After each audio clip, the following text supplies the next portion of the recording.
गांव के खेत के हृदय में गौरी शांति से चरती है। उसकी कोमल पूंछ हवा के साथ सामंजस्य में झूलती है। चंचल पिल्ला मोती गौरी के पैरों के चारों ओर नाचता है। उसकी मासूम सी चुस्की शांत दृश्य में उत्साही शरारत का स्पर्श जोड़ती है। दूर से हंसी खेतों में गूंजती है, जैसे गांव के बच्चे खेलते हैं।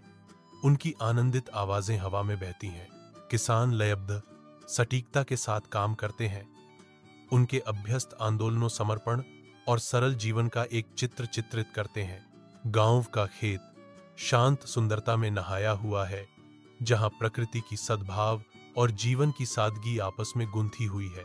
कोमल ध्वनियों और दृश्यों की एक सिम्फनी।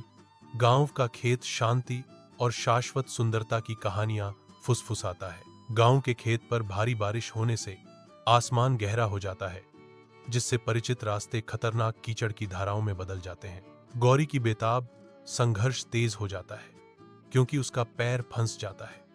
कीचड़ उसे धरती में और गहरा खींचता है। वह कीचड़ के लगातार खिंचाव के खिलाफ संघर्ष करती है। उसका चेहरा दर्द और बढ़ते आतंक के मिश्रण से अंकित है। मोती डर से लकवाग्रस्त अपनी मां के पास दृढ़ता से खड़ा रहता है। उसका छोटा सा शरीर तूफान के बीच कांप रहा है। वह असहाय होकर देखता है, क्योंकि उसकी मां अदृश्य शक्ति से लड़ती है, जो उसे बंदी बनाए रखती है। उसका दिल गड़गड़ाहट के साथ एक साथ धड़कता है। नदी उफान पर और क्रोधित अपने किनारों से बाहर निकलती है। गौरी के क्रूर तत्वों के खिलाफ बढ़ते संघर्ष को दर्शाती है। जैसे जैसे शाम ढलती है, मोती गांव की ओर दौड़ता है। उसकी घंटी बजती है। आवाज से आकर्षित होकर गांव के बच्चे मोती की ओर दौड़ते हैं। साथ में बच्चों ने गौरी को अंधेरे गड्ढे से बाहर निकाला। गौरी स्नेह से मोती को चाटती है।